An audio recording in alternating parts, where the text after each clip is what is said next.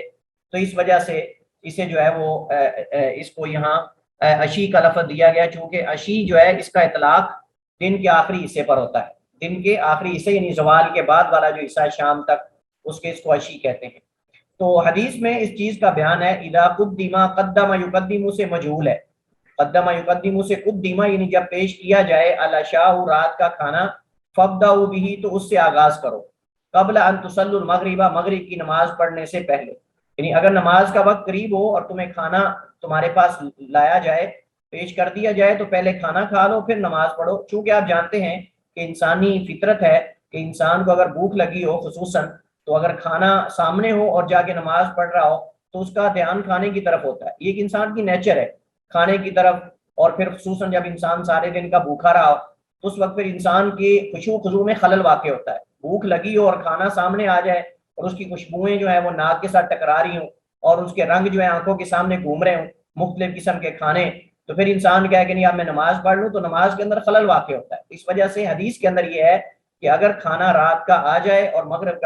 کا وقت ہو جائے تو پہلے کھانے کو مقدم کرو، اس کے بعد مغرب کی نماز پڑھو، چونکہ یہ نماز کے خشوع خضوع میں خلل واقع کر سکتا ہے، چونکہ یہ کھانا نماز کے خشوع خضوع میں خلل واقع کر سکتا ہے، تو اس وجہ سے اللہ کے نبی نے جو ہے وہ پہلے کھانے کو مقدم کرنے کا حکم دیا ہے۔ حدیث میں شام کے کھانے کو مقدم کرنے کا حکم یہ ندب کے لیے مندوب ہے، واجب نہیں،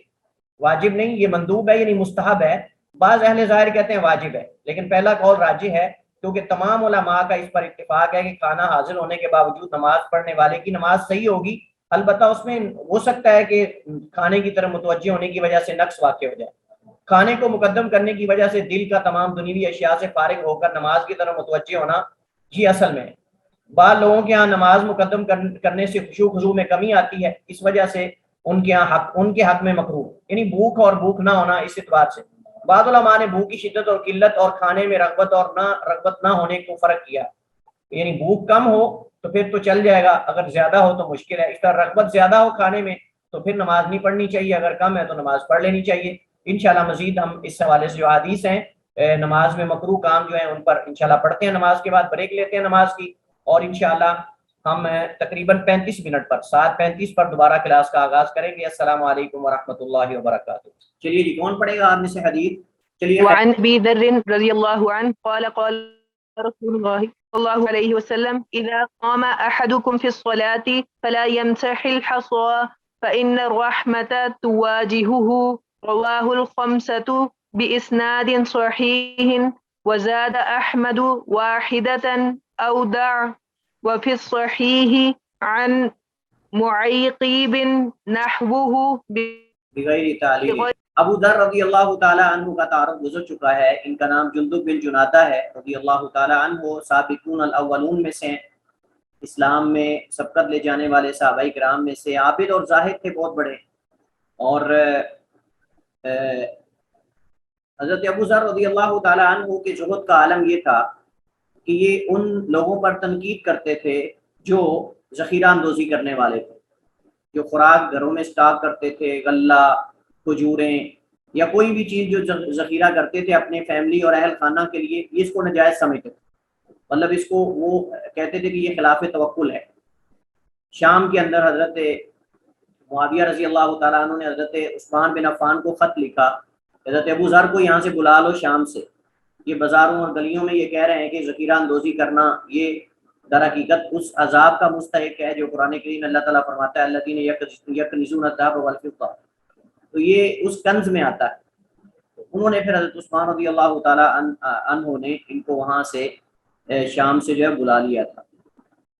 ابو ذر رضی اللہ تعالیٰ عنہ روایت کرتے ہیں، فرماتے ہیں رسول اللہ صلی اللہ علیہ وسلم نے فرمایا اذا قام احدکم فی الصلاۃ، جب تم میں سے کوئی ایک نماز میں کھڑا ہو، فلا یمسح الحصى، فلا تو یہ لا ناہیہ ہے، اس وجہ سے یہ جو ہے وہ مضارع مجزوم ہے اور آگے ملانے کے لیے اس کے نیچے کسرہ پڑا گیا ہے، الساکن اذا حرک بالکسر، کہ جب ساکن کو آگے حرکت دی جاتی ہے ملانے کے لیے تو کسرے کے ساتھ دی جاتی ہے، یہ قاعدہ اور اصول ہے۔ فلا یمسح الحصى، تو نہ وہ ہٹائے کینکریاں یا نہ چھوئے کینکریوں کو، یعنی کینکریوں کے ساتھ نہ کھیلے، فإن الرحمت پر بے شک رحمت تواجہ وہ اس سے اس کی طرف متوجہ ہوتی ہے، اس کی طرف متوجہ ہوتی ہے۔ رواہ الخمسۃ باسناد صحیح، اسے پانچوں نے روایت کیا صحیح سند کے ساتھ۔ لیکن یہ حافظ ابن حجر رحمہ اللہ تعالیٰ کا اپنا ایک حکم ہے، راجع بات یہ ہے کہ حدیث یہ ضعیف ہے، ان الفاظ کے ساتھ حدیث یہ ضعیف ہے۔ البتہ صحیح بخاری میں کینکریوں کو چھونے کے بارے میں یا ہٹانے کے بارے میں جو ممانعت ہے وہ صحیح بخاری میں ہے، لیکن یہ الفاظ جو ہے نا فإن الرحمۃ تواجہ کہ بے شک رحمت اس کو متوجہ ہوتی ہے اس کی طرف، یہ الفاظ صحیح حدیث سے ثابت نہیں ہیں، چونکہ اس حدیث کی سند میں کلام ہے۔ وزاد احمد، اور امام احمد نے اسی حدیث کے الفاظ میں اضافہ کیا ہے، واحدۃ او دع، یعنی اگر وہ چھونا چاہتا بھی ہے یا کینکریاں ہٹانا چاہتا ہی ہے مجبوراً تو پھر ایک بار اسے ہٹائے، بار بار نہ ہٹائے، ایک بار ہٹا لے لیکن بار بار نہ ایسا کرے، او دع یا چھوڑ دے، اگر ایک سے زائد بات کرنا چاہتا ہے تو پھر نہ کرے۔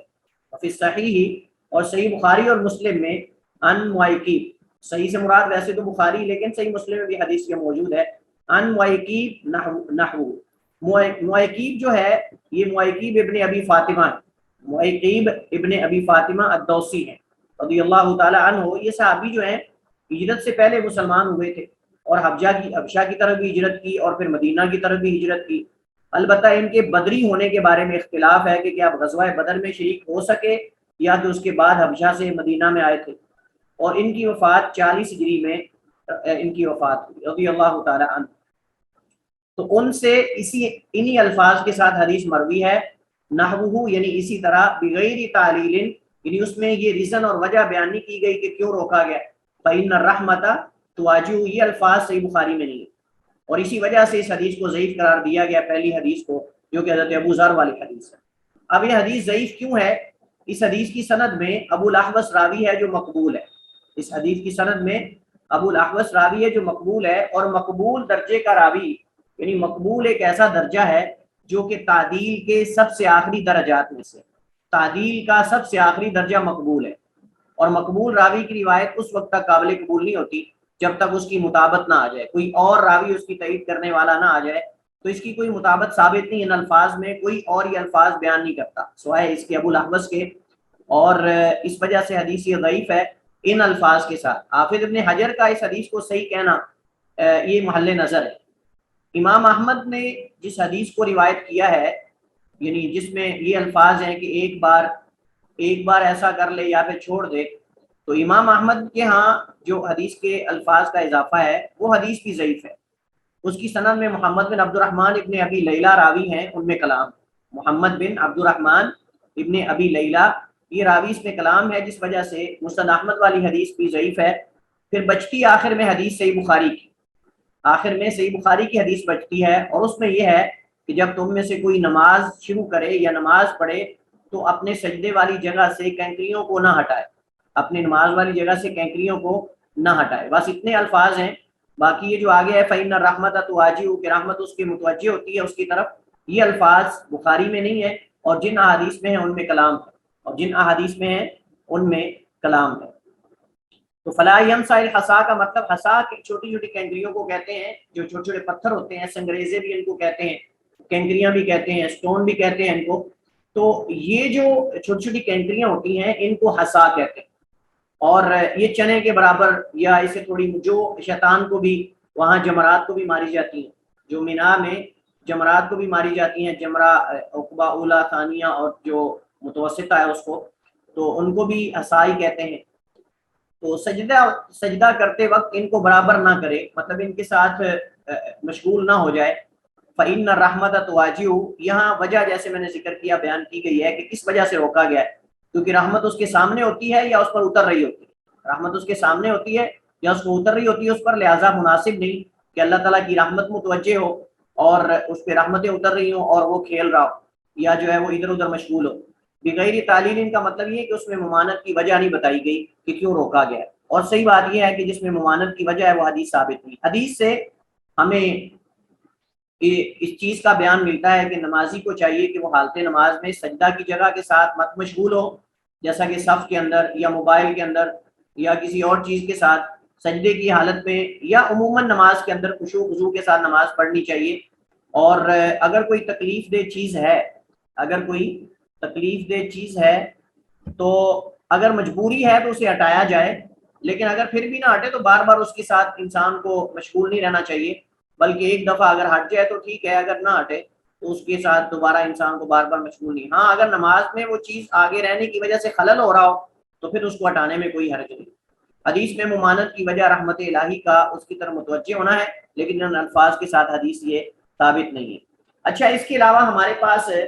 کچھ مزید احادیث ہیں جو مصنف ذکر کریں گے، لیکن بجائے اس کے کہ ہم الگ الگ ہر حدیث کو ذکر کریں، پھر اس کے فوائد ذکر کریں، پھر اس کے مسائل ذکر کریں، تو بہتر یہی ہے کہ ہم جیسے پہلے قضاء حاجت اور دیگر مسائل کے اندر ہم نے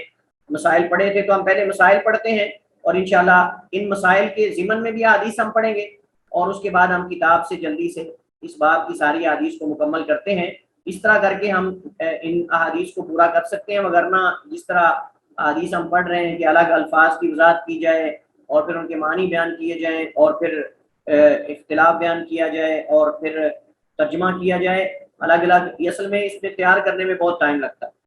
اس کی تیاری میں بہت زیادہ ٹائم لگتا ہے، اور اتنا ٹائم نہیں ہوتا کہ ان چیزوں کو اتنی ساری حدیث کو الگ الگ تیار کیا جائے۔ تو میں جو ہے وہ مسائل آپ کے سامنے جمع کر کے رکھ دیے ہیں اس موضوع سے متعلق، جو آگے حدیث ہماری آ رہی ہیں وہ حدیث اس میں بھی ذکر کریں گے اور جلدی سے اس کا ترجمہ انشاءاللہ وہاں سے بھی ہم پڑھیں گے۔ تو نماز کے جو بقیہ مکروہات ہیں جو نماز میں کرنا مکروہ ہیں، اس میں سب سے پہلے صدل ہے۔ سب سے پہلا مسئلہ صدل کا ہے، اس کے بارے میں مصنف حدیث ذکر کریں گے۔ صدل کسے کہتے ہیں؟ صدل کے مختلف معنی علماء نے بیان کیے ہیں۔ بعض علماء کہتے ہیں کہ صدل سے مراد یہ ہے کہ آدمی جو ہے وہ چادر کو اپنے کندھوں کی دونوں جانب لٹکا لے اور اس کے دونوں اطراف میں سے کسی کو بھی فولڈ نہ کرے، لپیٹے نہ، یعنی کپڑا جو ہے وہ دونوں اپنے کندھوں پہ نیچے کی طرف لٹکا لے اور اس کا کوئی کنارہ فولڈ نہ کیا جائے، یا اس طرح والا اس طرح اسی طرح کھلا چھوڑ دیا جائے۔ ایک تو صدل یہ ہے۔ اور بعض علماء نے کہا ہے کہ صدل سے مراد یہ کہ چادر کو اپنے سر پہ رکھے اور اس کے طرف یا کناروں کو سر کی دوسری جانب کھلا چھوڑ دے، سر کی دوسری جانب کھلا چھوڑ دے، یعنی ایک تو یہ کہ کندھوں پر چادر رکھے، دوسرا سر کے اوپر رکھے اور دونوں کنارے کھلے چھوڑ دے۔ تو یہ دونوں علماء نے اس کی جو توجیحات صدل کی ہیں، اس بارے میں حدیث کیا ہے، حدیث حضرت ابو ہریرہ رضی اللہ تعالیٰ عنہ کی، لیکن فقہا کے ہاں جو صدل معروف ہے وہ پہلا معنی ہے۔ وہ پہلا معنی جو ہے نا کہ دونوں کندھوں پہ چادر کا لٹکا لینا کپڑے کا، اور اس میں سے کوئی کنارہ فولڈ نہ کرنا، اور اس میں کوئی کنارہ اس طرف والا اس طرف یا اس طرف والا اس طرف فولڈ نہ کرنا، یہ صدل۔ اس کا مطلب یہ کہ اگر سر پہ ہو یا کندھے پہ ہو اور ایک کنارہ فولڈ کیا ہوا ہو تو یہ صدل میں شمار نہیں ہوگا۔ اور وجہ کیا ہے؟ وجہ یہ ہے کہ انسان کو نماز میں یہ مشغول کر دیتا ہے یہ طریقہ، کپڑا جب بار بار دونوں کنارے لٹک رہے ہوں گے ان کو اوپر کرے گا نیچے کرے گا، تو اس طرح کر کے نماز میں انسان جو ہے وہ مشغول ہو جاتا ہے اس چیز کے ساتھ، اور اس سے نماز میں خلل واقع ہوتا ہے۔ حضرت ابو ہریرہ رضی اللہ تعالیٰ عنہ سے روایت ہے، فرماتے ہیں ان النبی صلی اللہ علیہ وسلم نہا عن الصدل فی الصلاۃ، اللہ کے نبی نے نماز میں صدل سے منع کیا۔ اللہ کے نبی علیہ السلام نے نماز میں صدل سے منع کیا، اور صدل میں بتا چکا ہوں کہ اپنے دونوں کندھوں پر یعنی گردن کے پیچھے سے دونوں کندھوں پر کپڑا جو ہے وہ لٹکا لینا اور اس کے دونوں کناروں میں سے کوئی کنارہ فولڈ نہ کرنا، یہ اصل میں صدل ہوتا ہے۔ ایک ہے سما، سما بھی حدیث کے اندر اس سے بھی روکا گیا ہے، اس کے بھی کئی ایک معنی بیان کیے گئے ہیں، جن میں سے زیادہ صحیح ہے کہ اپنے جسم پہ اس طرح کپڑے کو لپیٹ لیا جائے کہ اس میں کوئی مخرج یا نکلنے کی جگہ نہ ہے، یعنی کپڑے کو پورے بدن پر اس طرح لپیٹ لینا کہ اس میں سے ہاتھ بھی نہ نکل سکے، انسان حرکت بھی نہ کر سکے، اس میں گرنے کا خطرہ ہے، خصوصاً جب انسان رکوع میں جاتا ہے یا رکوع سے اٹھتا ہے، سجدے سے اٹھتا ہے، تو اس میں گرنے کا خطرہ ہوتا ہے کہ اس کے ہاتھ بھی حرکت نہیں کر رہے، پورا جسم اس کا یعنی پورے جسم پر ایک ہی چادر کو لپیٹ لینا۔ چونکہ عرب کے ہاں کپڑے کی قلت ہوتی تھی اس زمانے کے اندر، صحابہ کرام بہت جو ہے وہ غریب تھے، غربت کا عالم تھا، اور کپڑے بسا اوقات پہننے کو ملتے ہی نہیں تھے، اور ایک ایک کپڑا پورے بدن پر لپیٹا ہوتا تھا، تو اس میں پھر قباحت یہ ہوتی تھی کہ جب ہاتھ نکالنے ہوتے تھے ایک تو سطر ننگا ہو جاتا تھا، شرمگاہ سے کپڑا اٹھ جاتا تھا، جب ایک ہی کپڑا پورے بدن پر ہوگا تو جب وہ ہاتھ نکالے گا تو صاف ظاہر ہے کہ نیچے سے ہاتھ نکالے گا، تو اس طرح ہو سکتا ہے لا علمی میں لا شعوری میں مطلب وہ لوگوں کے سامنے کپڑا اوپر اٹھا دے اور پتہ ہی نہ چلے، تو اس کا سطر شرمگاہ ننگی ہو جائے، یا پھر یہ ہو سکتا ہے کہ اس کو مطلب کہ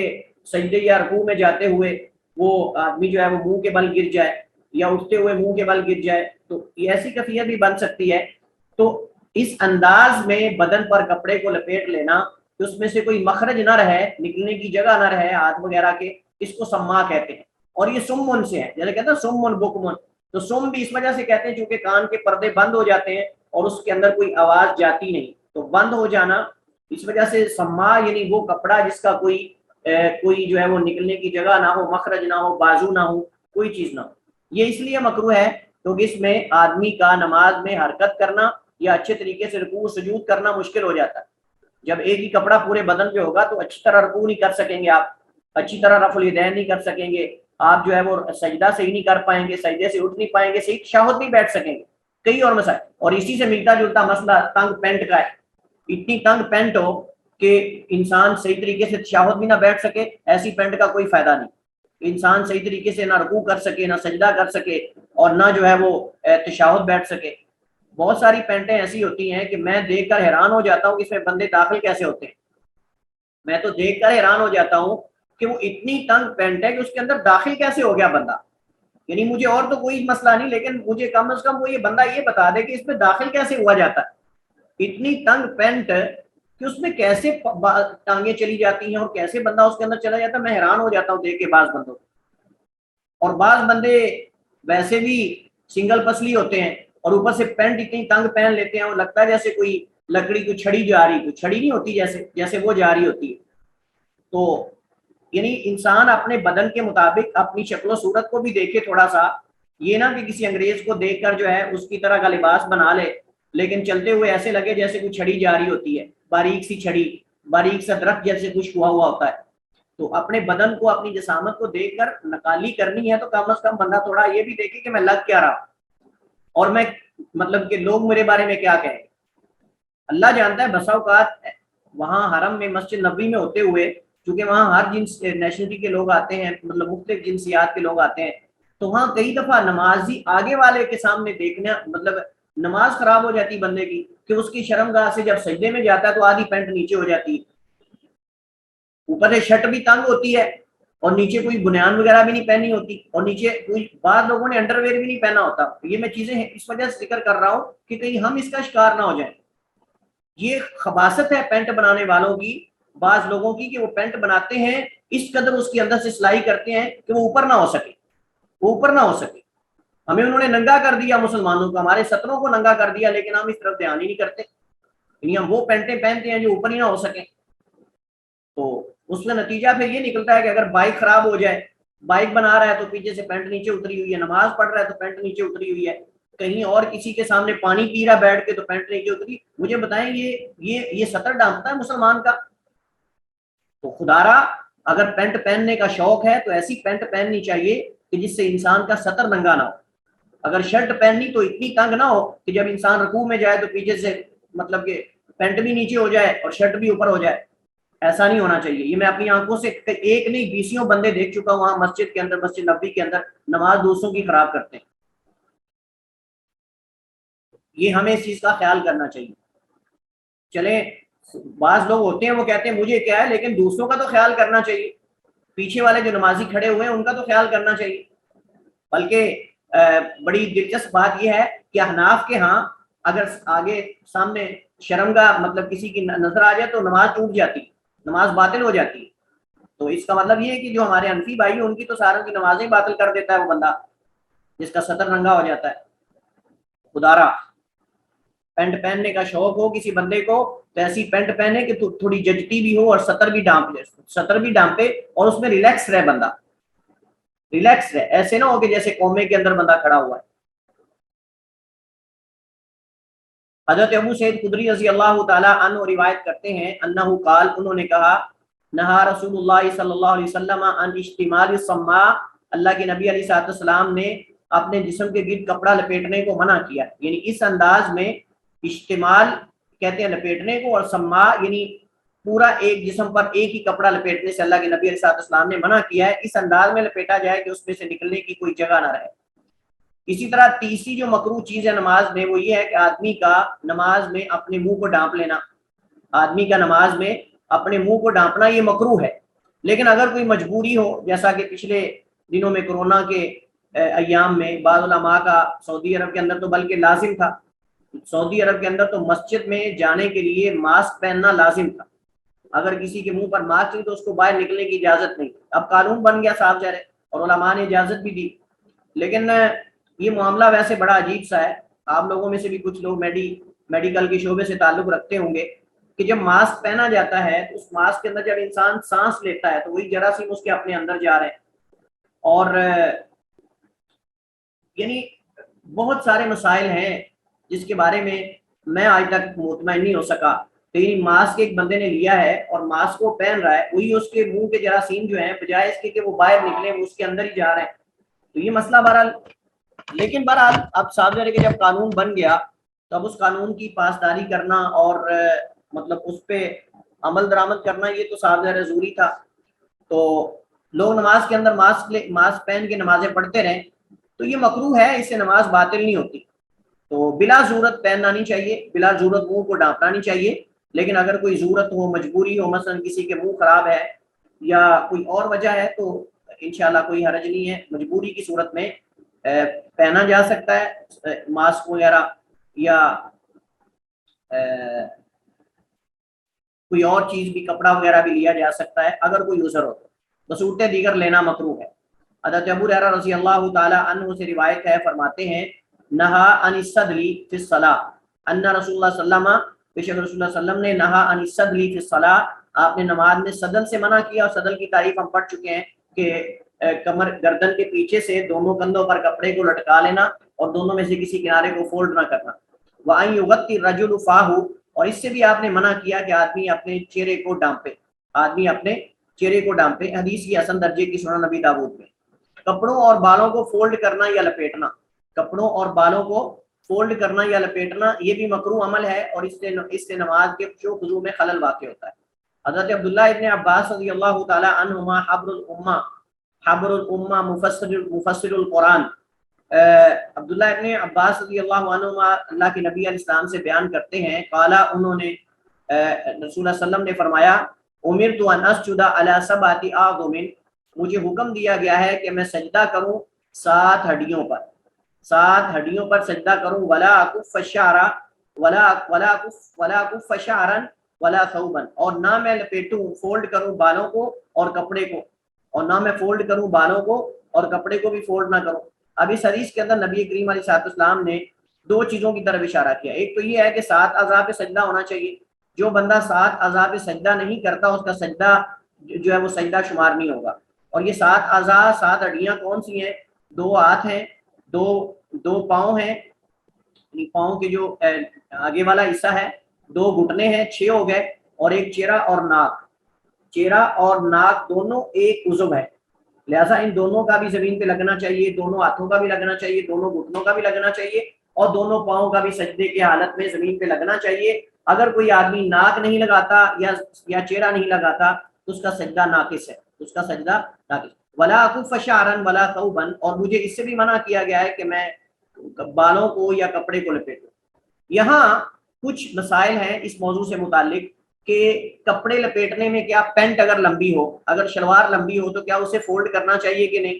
اب اس بارے میں بعض علماء تو ظاہر, جیسے لکیر کے فقیر کہتے ہیں, بعض تو ظاہر حدیث کو لے کر کہتے ہیں کہ بھائی پینٹ جتنی بھی بڑی ہو اس کو نماز کی حالت میں فولڈ نہیں کرنا چاہیے, کیونکہ وہ اس حدیث میں آتا ہے, اس حدیث کا مصداق بنتا ہے. چونکہ آپ نے کہا کہ مجھے کپڑا لپیٹنے سے منع کیے گا, لیکن صحیح بات یہ ہے کہ اس کپڑا لپیٹنے سے مراد شلوار یا تہ بند کا اوپر کرنا نہیں, بلکہ اس سے مراد دیگر, مطلب بازو کوئی بندہ نماز کی حالت میں ایسے کر کے فولڈ کر لے اور اس کا نماز پڑھ لے, یہ تکبر کی علامت ہے. اسی طرح جو ہے وہ نماز کی حالت میں کپڑے کو فولڈ کرتے رہنا, اس کے ساتھ کھیلتے رہنا, کبھی ادھر کرنا کبھی ادھر کرنا, تو یہ اصل میں منع کیا گیا جس سے نماز کے خشوع خضوع میں خلل آتا ہو. باقی جو شلوار ٹخنوں سے اوپر کرنا ہے اس سے تو نماز میں خشوع خضوع بڑھتا ہے, خلل نہیں واقع ہوتا ہے, اس سے نماز میں خشوع خضوع بڑھتا ہے. اور دوسری بات یہ ہے کہ اللہ کے نبی علیہ السلام نے ہر حال میں ٹخنوں سے شلوار کو اوپر رکھنے کا حکم دیا. نبی کائنات صلی اللہ علیہ وسلم نے ہر حال میں ٹخنوں سے مردوں کو جو ہے وہ کپڑے اور تہ بند کو اوپر رکھنے کا حکم دیا, اور اس کے بارے میں اللہ کے نبی نے بڑی سخت وعید سنائی ہے.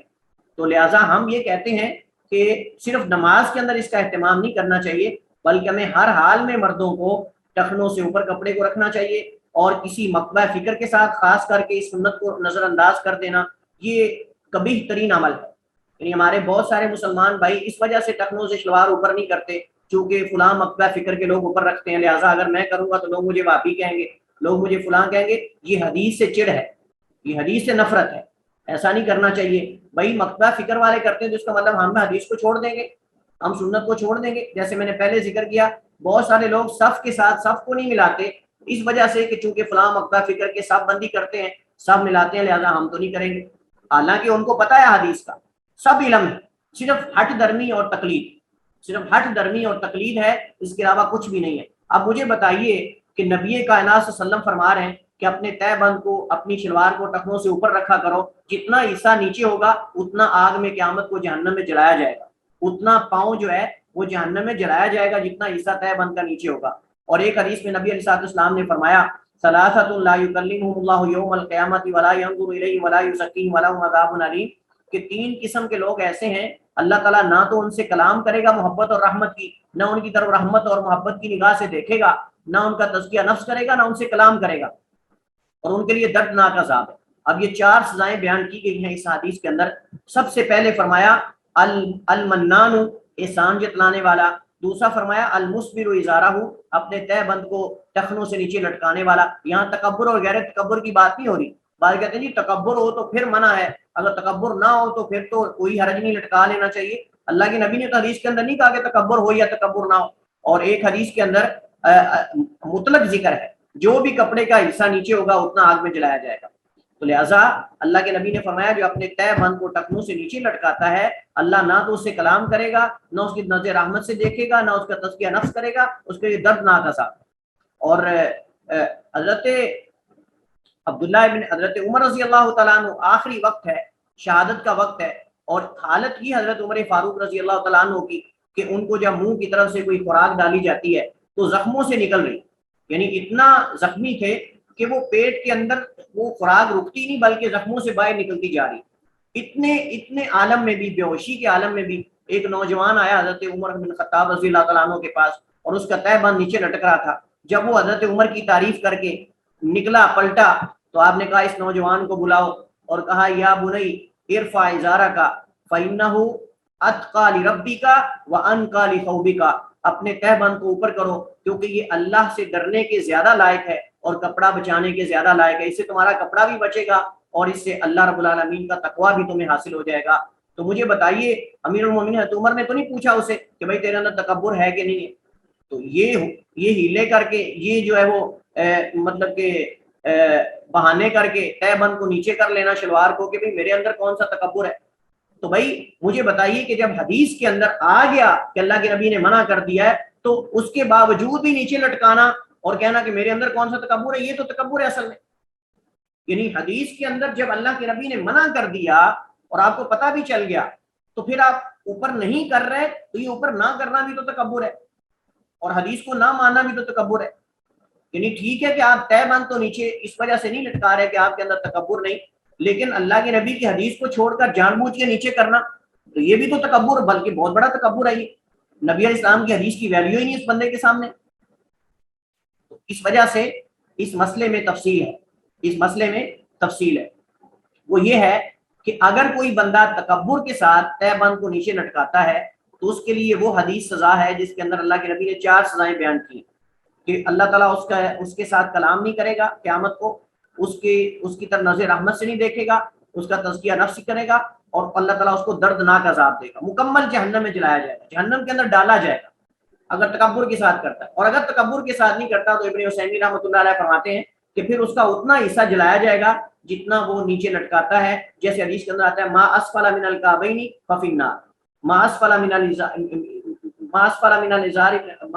الکعبین من الازار ففی النار, جتنا حصہ ازار تہ بند کا ٹخنوں سے نیچے ہوگا اتنا حصہ ٹخنوں کا آگ میں جلایا جائے گا, قدم کا نہیں حصہ جائے گا. اب یہ اس کے لیے جو تکبر کے بغیر لٹکاتا ہے.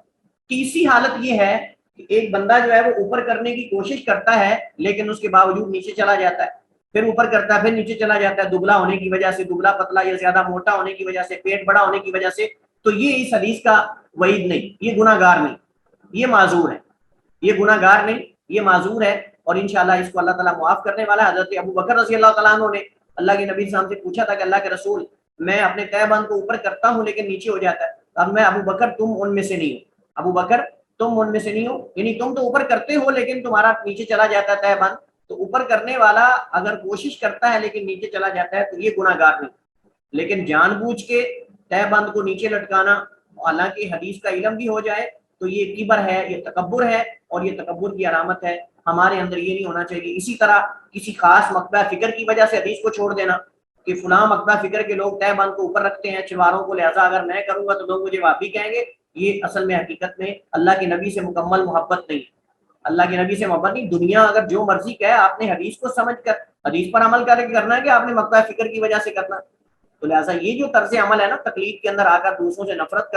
نفرت کے نتیجے میں ہم حدیث کو بھی چھوڑ دیں، حدیث پہ عمل کرنا چھوڑ دیں، تو یہ طرز عمل جو ہے وہ صحیح نہیں ہے. اگلا مسئلہ ہے نماز میں التفات کرنا. نماز میں التفات کرنا، التفات کی کئی صورتیں ہیں. ایک تو دل کا نماز سے کسی اور طرف پھرنا، دل کا نماز سے کسی اور طرف پھرنا، اس میں وسوسات کا آنا. نماز میں دل کا حاضر ہونا ضروری ہے، اس لیے حتی الامکان اس سے وسوسات دور کرنے کی کوشش کرنی چاہیے. حتی الامکان اس سے وسوسات کو دور کرنے کی کوشش کرنی چاہیے. ایک بندہ جو ہے وہ وسوسات کو دور کرنے کی کوشش کرتا ہے، لیکن پھر بھی اس کو دنیاوی خیالات آتے ہیں، تو پھر انسان کو جیسے حدیث کے اندر آتا ہے کہ اپنی بائیں طرف جو ہے وہ تین دفعہ جو ہے وہ تھوکے،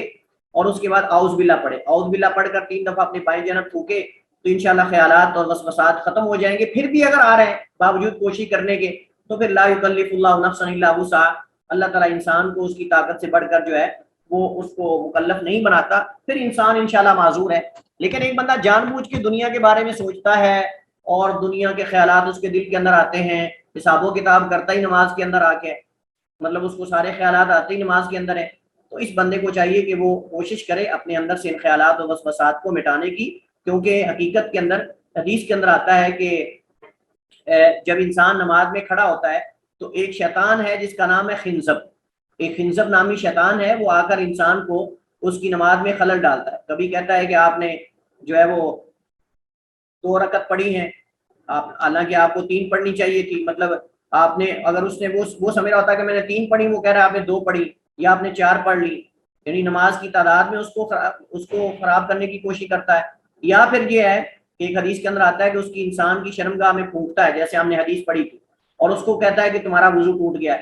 تو اللہ کے نبی علیہ السلام نے فرمایا کہ فلا یخرجن حتی یسمع صوتا او یجد ریحا، جب تک وہ اس کی آواز اور سمیل نہ محسوس کر لے تب تک اس کو نماز چھوڑ کے نہیں جانا چاہیے. تو دل کا التفات بہت برا التفات ہے، دل کا التفات بہت برا التفات ہے. دل ہمارا نماز میں متوجہ ہونا چاہیے اللہ کے حضور، اور اس طرح جو ہے وہ اللہ تعالیٰ کے قرب کا انسان کو تخیل ذہن کے اندر رکھنا چاہیے. نظر کے ساتھ التفات کرنا یعنی اسے دائیں بائیں یا اوپر نیچے پھیرنا، اس کی مختلف صورتیں ہیں. ایک تو یہ کہ بغیر کسی مجبوری اور حاجت کے ہو تو مکروہ ہے، بغیر کسی مجبوری اور حاجت کے ہو تو مکروہ ہے. اس کی دلیل حضرت عائشہ رضی اللہ تعالیٰ عنہ کی حدیث ہے، جو کہ ہمارے یہاں جو ہے وہ کتاب کے اندر حدیث نمبر 190 ہے، 190 غالباً 90 نمبر حدیث ہے جو مترجم کتاب ہے اس کی. حضرت عائشہ رضی اللہ تعالیٰ عنہ روایت کرتی ہیں، قالت، انہوں نے کہا، سألت رسول اللہ صلی اللہ علیہ وسلم، میں نے اللہ کے نبی علیہ السلام سے سوال کیا، ان الالتفاتی، نماز میں التفات کرنے کے بارے میں. التفات کا مطلب کیا ہوتا ہے؟ یہی جو ہم پڑھ رہے ہیں کہ یا تو نظر کے ساتھ التفات ہے، یا گردن کو مروڑ کر التفات ہے، اوپر نیچے دیکھنا، دائیں بائیں دیکھنا، یہ التفات ہے. حضرت عائشہ فرماتی ہے کہ میں نے اللہ کے رسول علیہ السلام سے التفات کے بارے میں سوال کیا. التفت یلتفت میں تھا مڑ کے دیکھنا،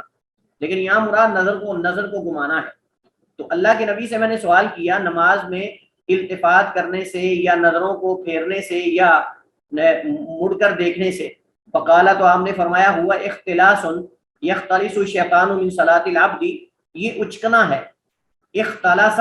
یختلس، اختلاس باب افتعال سے کسی چیز کو اچک لینا، کسی چیز کو جپٹ مار کے اچک لینا، اس کو کہتے ہیں. تو فرمایا ہوا اختلاس، یہ اچکنا ہے، یختلس الشیطان من صلاۃ العبد، جسے اچکتا ہے شیطان بندے کی نماز سے، یعنی اجر کو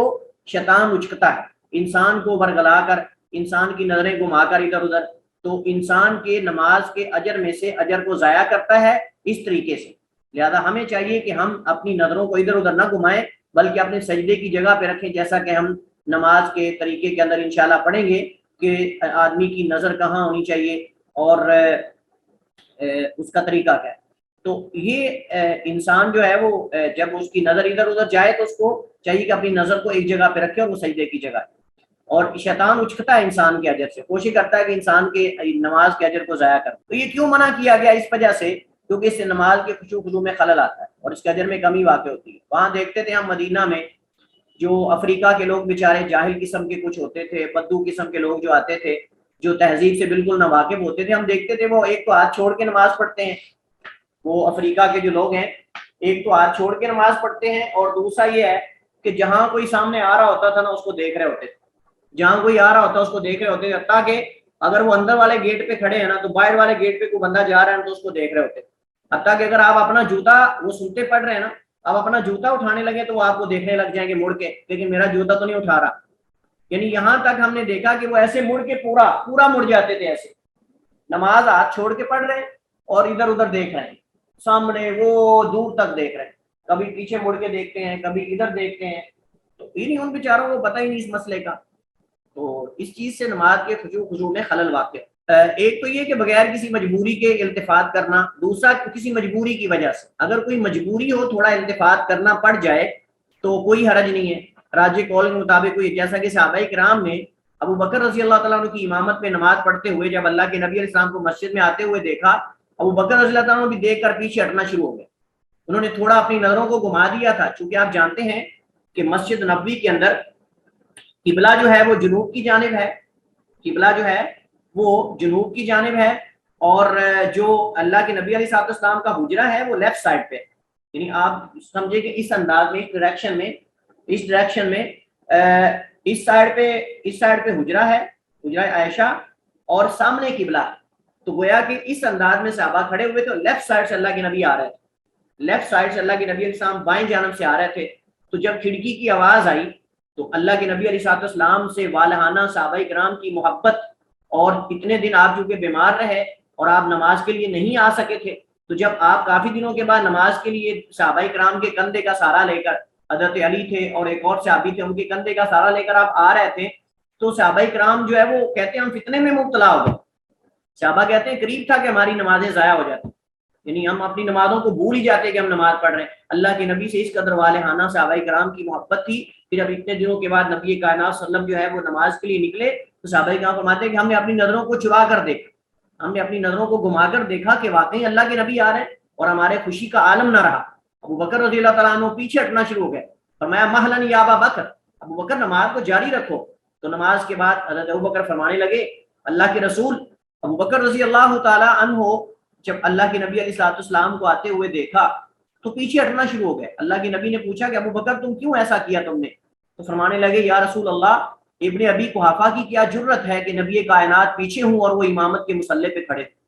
نبی کریم علیہ السلام کے ساتھ صحابہ کرام کی محبت کا انداز یہ تھا اور آپ کے احترام کا انداز یہ تھا کہ ابو بکر رضی اللہ تعالیٰ عنہ، حالانکہ اللہ کے نبی علیہ السلام نے ان کو کھڑا کیا تھا، تو فرما رہے ہیں کہ اللہ کے رسول ابن ابی قحافہ کی کیا جرت ہے کہ نبی کائنات پیچھے ہوں اور ابو بکر آگے کھڑے۔ یہ تو نظروں کے ساتھ، آنکھوں کے ساتھ التفات کرنے کے بارے میں ہم پڑھ رہے تھے۔ پورے جسم کے ساتھ التفات کرنا راجح قول کے مطابق اس سے نماز باطل ہو جاتی ہے۔ اگر ایک انسان پورے جسم کے ساتھ التفات کرتا ہے، مڑ جاتا ہے، التفات کا معنی ہوتا ہے مڑ جانا، اگر پورا جسم گھما دیتا ہے حتیٰ کہ سر بھی، تو یہ تو سلام پھیرنے کی طرح اس سے نماز جو ہے وہ باطل ہو جاتی ہے۔ نماز میں نظر کو دائیں بائیں دوڑانا یا نظر سے التفات کرنا مکروہ۔ تو نماز میں نظر کو دائیں بائیں دوڑانا یہ تو ہم نے پڑھا کہ مکروہ ہے، لیکن آسمان کی طرف نگاہوں کو اٹھانا یہ حرام ہے۔ اوپر آسمان کی طرف نگاہوں کو اٹھانا یہ حرام ہے۔ بعض لوگ اپنی نگاہیں آسمان کی طرف اٹھاتے تھے، اللہ کے نبی صلی اللہ علیہ وسلم نے فرمایا کہ لوگ اپنی آسمان کی طرف نگاہوں کو اٹھانے سے باز آ جائیں، یا پھر اللہ تعالیٰ ان کی نگاہوں کو اچک لے گا، یا پھر اللہ تعالیٰ ان کی بصارت کو، ان کی نگاہوں کو اللہ تعالیٰ اچک لے گا۔ اس بات کا ڈر ہے کہ اللہ ان کی نگاہوں کو نہ اچک لے۔ تو یہاں وعید بیان ہوئی ہے، اور وعید جو ہے کسی حرام کام کے لیے ہوتی ہے، کسی مکروہ کام کے لیے نہیں ہوتی، جیسا کہ انشاءاللہ ہم کتاب کے اندر سے یہ حدیث پڑھیں گے۔ نماز میں آنکھیں بند کرنے کا مسئلہ، کیا نماز میں آنکھیں بند کی جا سکتی ہیں؟ تو صحیح بات یہ ہے کہ علماء نے نماز میں آنکھیں بند کرنے کو مکروہ سمجھا ہے۔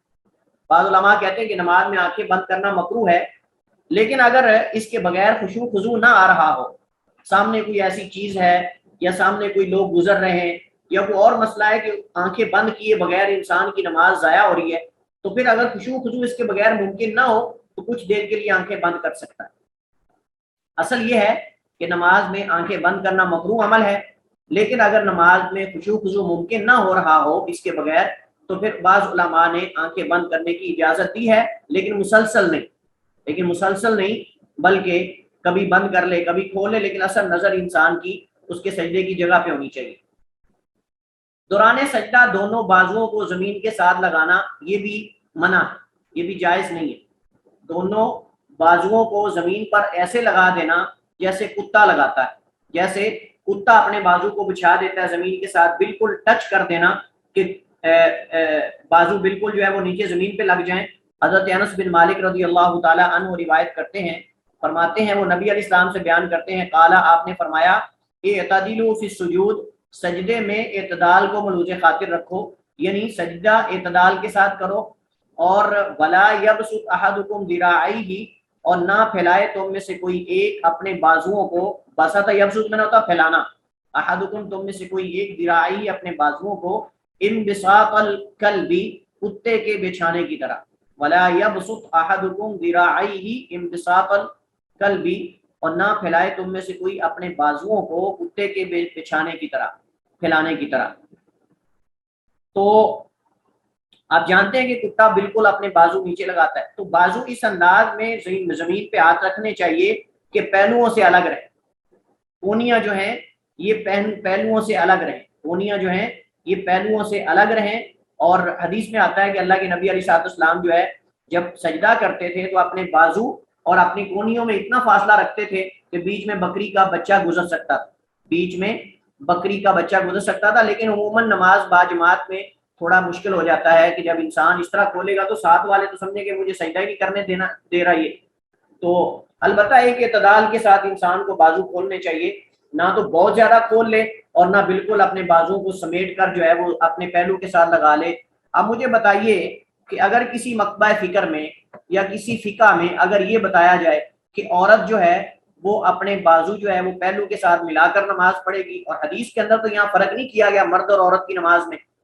حدیث کے اندر تو اللہ کے نبی علیہ السلام برابر ذکر کر رہے ہیں کہ اپنے بازو کھول کے رکھو، اور بعض حدیث کے اندر باقاعدہ آتا ہے کہ اللہ کے نبی علیہ السلام اپنے بازوؤں کو پہلو سے الگ رکھتے، اپنے بازو کو پہلو سے، جیسے میں ابھی آپ کے سامنے حدیث ذکر کر رہا ہوں کہ بکری کا بچہ بیچ میں سے گزر جاتا تھا آپ کے پہلو اور بازو کے درمیان میں سے۔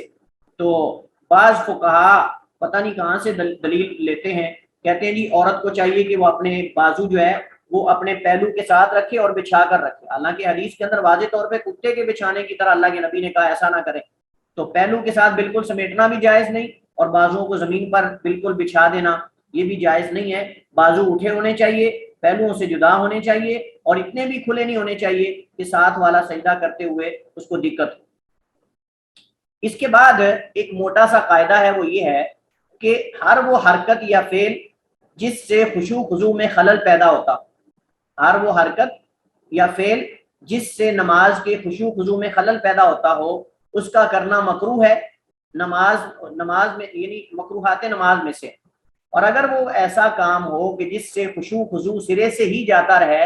تو اس کا کرنا صرف مکروہ ہی نہیں بلکہ حرام ہو جاتا ہے، تو اس کا کرنا صرف مکروہ ہی نہیں بلکہ حرام ہو جاتا ہے۔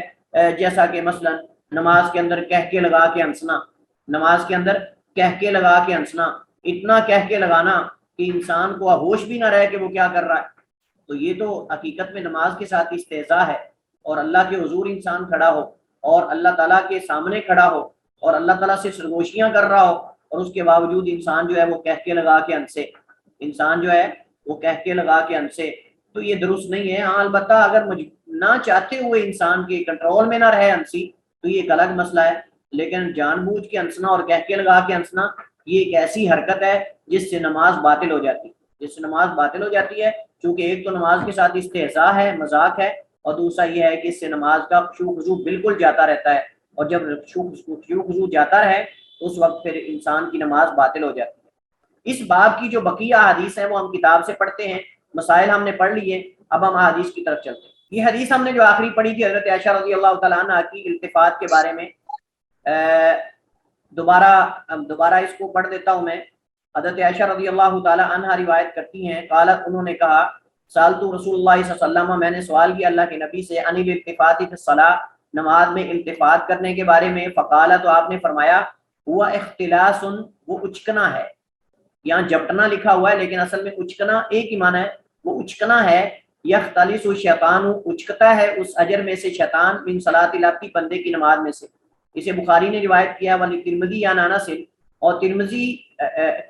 کہ ہاں حضرت انس بن مالک سے روایت انہوں نے صحیح بھی قرار دیا ہے، اس میں یہ ہے ایاک والالتفات فی الصلاۃ، کہ خبردار کہ تم نماز میں التفات کرو، خبردار کہ تم نماز میں ادھر ادھر دیکھو یا نظر کو دوڑاؤ، فإنہ ہلاکۃ، کیونکہ یہ موجب ہلاکت،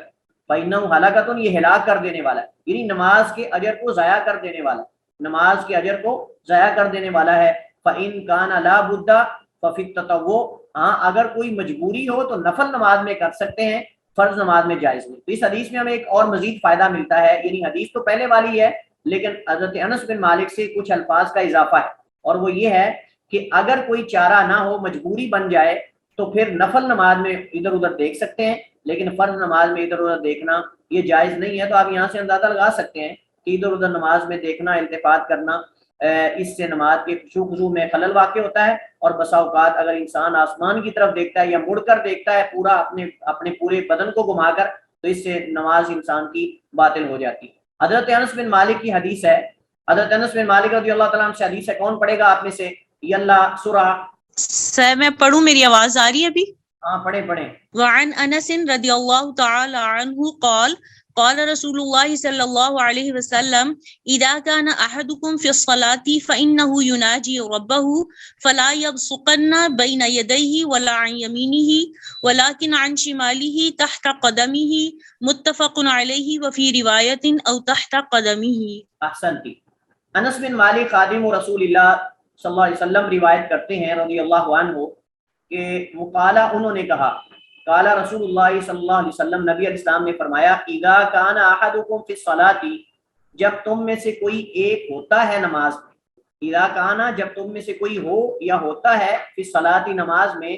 فانہ، پس بے شک وہ، یناجی ربہ، اپنے رب سے سرگوشی کر رہا ہوتا ہے۔ یہ وہ حدیث ہے جس حدیث کے بارے میں نے بتایا کہ حدیث میں آتا ہے کہ انسان نماز میں اپنے رب سے سرگوشی کر رہا ہوتا ہے، محو گفتگو ہوتا ہے اللہ تعالیٰ سے۔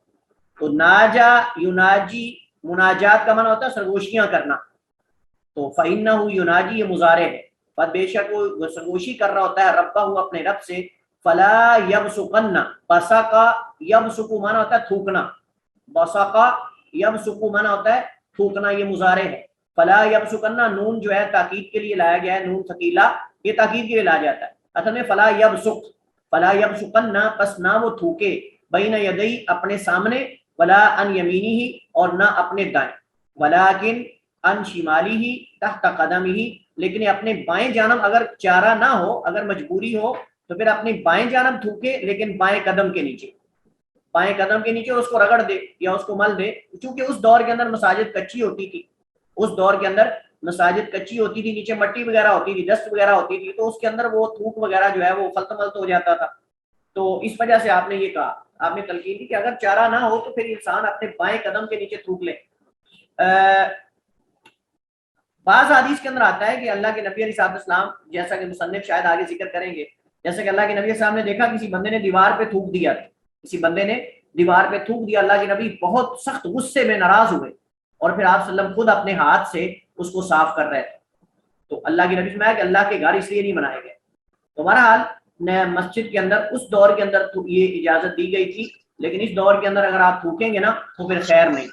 بابے جو ہوتے ہیں نا مسجد کے اندر، کچھ بابے بزرگ ہوتے ہیں، ان کے بعد کھونڈیاں بڑی مضبوط ہوتی ہیں، ان کے بعد ڈنڈے بڑے مضبوط ہوتے ہیں، کھونڈیاں، تو اسی سے ہی وہ پکڑ لیں گے اگر کوئی مسجد میں تھوکے گا تو۔ وفی روایت، اور ایک روایت میں ہے، او تحت قدمہ، یا اپنے قدم کے نیچے،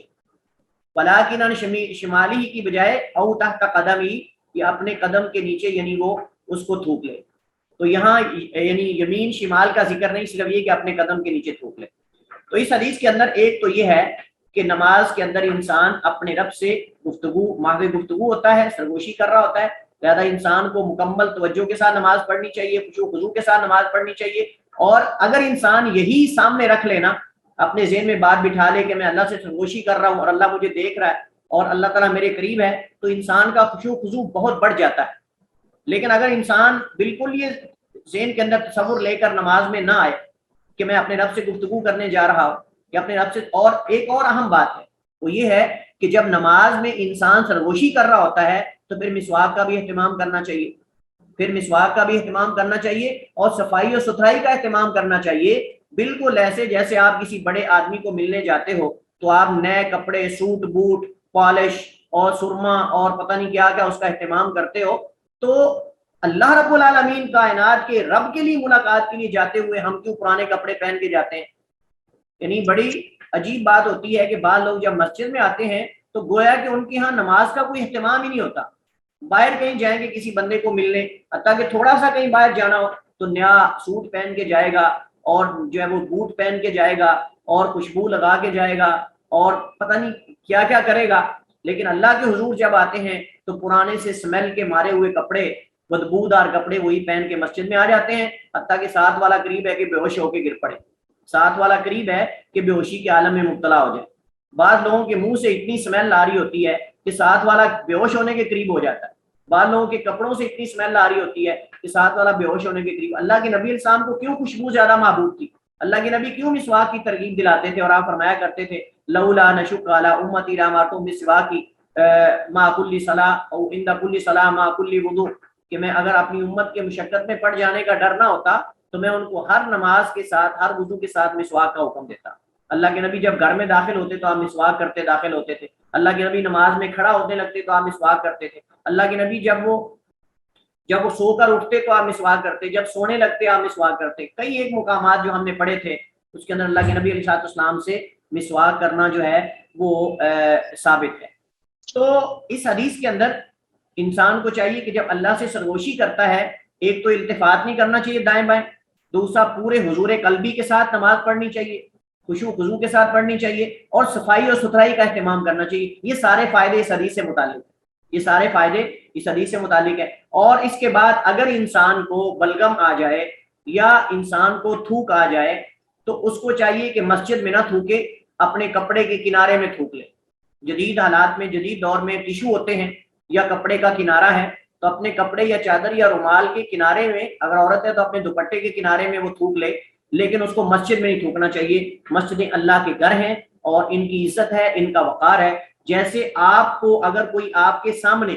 آپ کے گھر کی دیوار پہ تھوکے، آپ کے گھر کے سین کے اندر تھوکے تو آپ کو تکلیف پہنچتی ہے، یقیناً اللہ رب العالمین یہ گوارا نہیں کرتا کہ ہم اس کے گھر کے اندر آ کے تھوکیں، گند پھینکیں اور اس کے گھر کو جو ہے اس کی صفائی اور ستھرائی کا خیال نہ کریں، یا اس کے جیسے آپ کے گھر کوئی مہمان آئے اور وہ پرانے سے کپڑے پہن کے آئے اور بوسیدہ سی حالت لے کر آئے تو آپ کو بڑا عجیب سا لگتا ہے، ایسے اللہ تعالیٰ کو بھی یہ گوارا نہیں ہے کہ بندہ اس کے گھر کے اندر آئے اور صفائی کا اہتمام نہ کرے، خوبصورتی کا اہتمام نہ کرے، لباس کا اہتمام نہ کرے۔ اس وجہ سے اللہ تعالیٰ قرآن کریم میں فرماتا ہے یا بنی آدم خذوا زینتکم عند کل مسجد، یا بنی آدم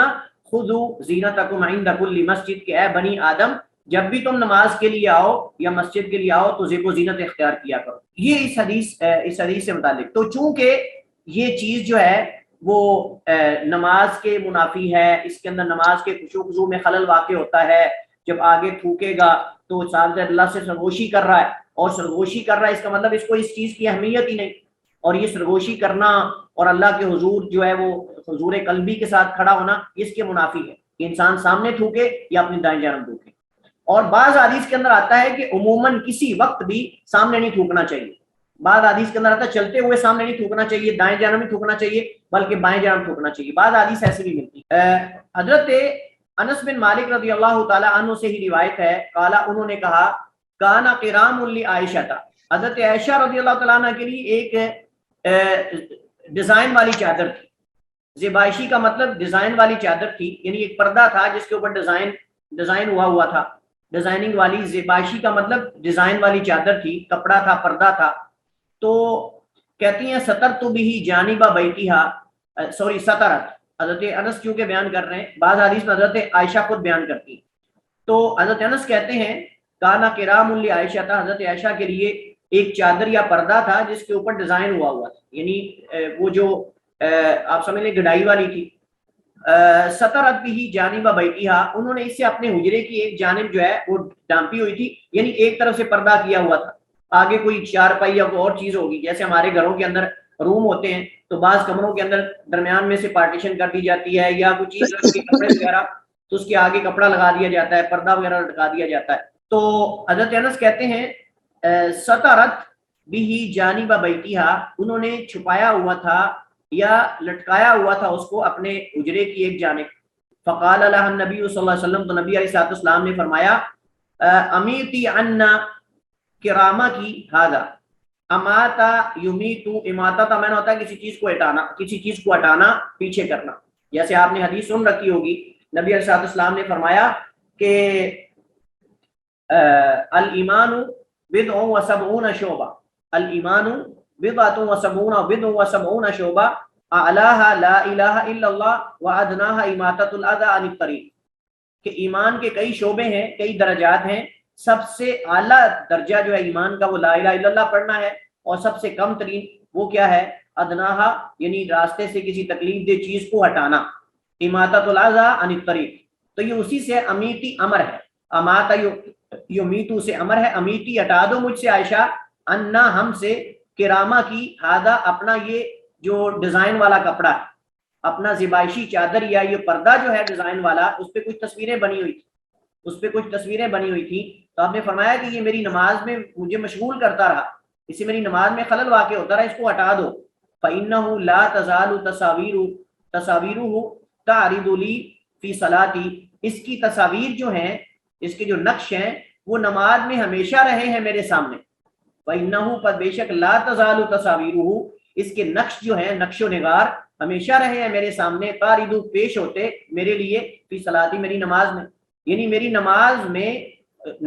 سامنے آتے رہیں اور اس سے نماز میں خلل اور خرابی کا سبب بنتے رہیں، خشوع خضوع میں خلل واقع کرتے رہیں. تو اس وجہ سے مجھے اس سے ہٹا لو، ان کو مجھ سے ہٹا لو یا ہم سے ہٹا لو. واتفقا علی حدیثها فی قصتی، اور دونوں نے اتفاق کیا ہے، یعنی بخاری مسلم نے اتفاق کیا ہے علی حدیثها، حضرت عائشہ کی حدیث تک کی تخریج کرنے میں، فی قصتی انبجانیہ ابی جہم، یعنی انبجانیہ جو ابو جہم کا قصہ ہے اس کے حوالے سے، یعنی اس کو تخریج کرنے میں دونوں نے اس پہ اتفاق کیا ہے. اور انبجانیہ جو ہے اصل میں ابو جہم کی طرف نسبت ہے، یہ چادر کا ایک ٹکڑا ہوتا ہے، چادر کا ایک ٹکڑا ہے یا اوڑھنی وغیرہ کوئی بھی اس کو آپ کہہ سکتے ہیں. اور یہ ابو جہم نے اللہ کے نبی علیہ الصلوۃ والسلام کو جو ہے وہ ہدیہ کی تھی. ابو جہم نے یہ اللہ کے نبی علیہ الصلوۃ والسلام کو یہ ہدیہ کی تھی، تو مطلب وہ کپڑا جو انہوں نے،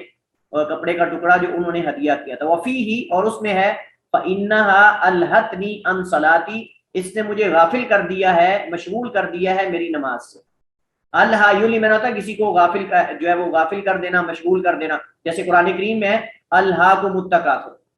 الہاکم التکاثر حتی زرتم المقابر،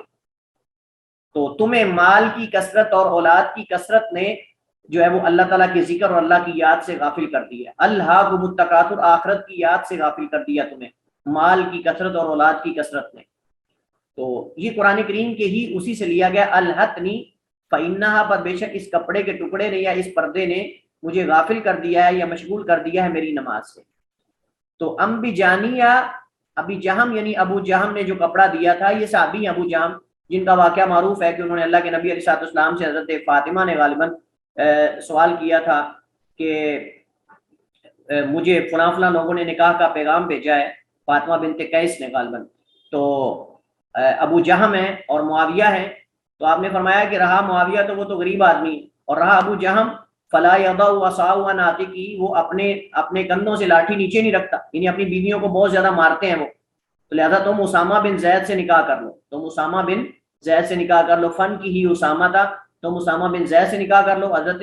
فاطمہ بنت قیس کہتی ہیں اللہ کے رسول آپ حکم دے رہے ہیں یا مشورہ دے رہے ہیں؟ تو آپ نے فرمایا کہ نہیں، میں آپ کو مشورہ دے رہا ہوں. تو حضرت فاطمہ کہتی کہ میں نے اللہ کے نبی کے مشورے پر عمل کرتے ہوئے میں نے جو ہے وہ نکاح کر لیا اسامہ سے. تو لوگ ایڑیاں اٹھا کے ہماری طرف دیکھتے تھے، یعنی مدینہ کا بابرکت جوڑا ہم تصور ہوتے تھے، لوگ رشک کرتے تھے ہمارے جوڑے پر، ہماری شادی پر، اور ہمارے کہتے تھے کتنا بابرکت جوڑا ہے، ان کے اندر اتفاق و اتحاد، اور پھر اللہ کے نبی نے نکاح کیا ہے. حضرت جابر بن سمرہ رضی اللہ تعالیٰ عنہ روایت کرتے ہیں، قالا فرماتے ہیں رسول اللہ صلی اللہ علیہ وسلم نے فرمایا، یہ ہے وہ جو حدیث میں آپ کو بیان کر رہا تھا کہ اللہ کے نبی علیہ السلام نے آنکھیں اوپر آسمان کی طرف اٹھانے سے منع کیا۔ جابر بن سمرہ رضی اللہ تعالیٰ عنہ روایت کرتے ہیں، قالا فرماتے ہیں رسول اللہ صلی اللہ علیہ وسلم نے فرمایا، لَيَنْتَهِيَنَّ أَقْوَامٌ، البتہ ضرور باز آ جانا چاہیے ان قوموں کو، یرفعون ابصارہم، جو اٹھاتے اپنی نظروں کو، الی السماء، آسمان کی طرف، یرفعون ابصارہم الی الصلاۃ، الی السماء فی الصلاۃ، جو اپنی نظروں کو اٹھاتے ہیں آسمان کی طرف فی الصلاۃ، نماز میں، او لا ترجع الیہم، یا شاید کہ وہ ان کی طرف دوبارہ لوٹ نہ سکیں، یعنی اگر وہ ایسا نہیں کریں گے، باز نہیں آئیں گے، تو پھر یہ آنکھیں ان کی طرف دوبارہ واپس نہیں لوٹیں گی، یعنی بینائی ان کی واپس نہیں لوٹے گی اور ان کی بینائی جاتی رہے گی۔ تو یہ وعید ہے، یہ سزا اللہ کے نبی صلی اللہ علیہ وسلم ڈرا رہے ہیں کہ تم ایسا نہ کرو۔ اگر باوجود اس حکم کے جاننے کے کوئی جان بوجھ کے ایسا کرتا ہے تو ہو سکتا ہے کہ اس کی نظر جو ہے وہ اللہ تعالیٰ اچک لے اور اللہ تعالیٰ اس کو اندھا کر دے۔ رواہ مسلم۔ وعنہا قالت، حضرت عائشہ سے ہی روایت ہے، قالت فرماتی ہیں رسول اللہ صلی اللہ علیہ وسلم سے میں نے سنا، آپ نے فرمایا کہ لا صلاۃ بحضرت الطعام ولا وهو يدافع الاخبث، نہیں ہے کسی کی نماز جب کھانا حاضر ہو جائے، ولا اور نہ ہی وهو يدافع الاخبثان، اس حال میں کہ اسے دو خبیث چیزیں دھکیل رہی ہوں، اسے دو خبیث چیزیں دھکیل رہی ہوں، مطلب اس کو یعنی ان کا سامنا ہو۔ یدافع معنی ہوتا ہے کہ اس کو قضائے حاجت میں سے، دونوں میں سے، یعنی قضائے حاجت میں سے مراد پیشاب اور مطلب پخانہ ہے، قضائے حاجت سے یہی مراد ہے۔ قضائے حاجت یعنی اسے درپیش ہو جب پیشاب میں سے کوئی پیشاب چھوٹا یا بڑا ہو، تو اس حالت میں اس کو نماز جو ہے وہ جاری رکھنی چاہیے، بلکہ اس کو چاہیے کہ نماز جو ہے وہ توڑ دے اور پہلے جا کے قضائے حاجت کرے، اور بلکہ نماز سے پہلے اس چیز کا اہتمام کرنا چاہیے۔ نماز سے پہلے اخبثان خبیث سے ہے، اور خبیث سے مراد یہاں غلیظ اور نجس ہے، یہاں خبیث سے مراد غلیظ اور نجس ہے۔ تو خبیث کا معنی بسا اوقات جو ہے وہ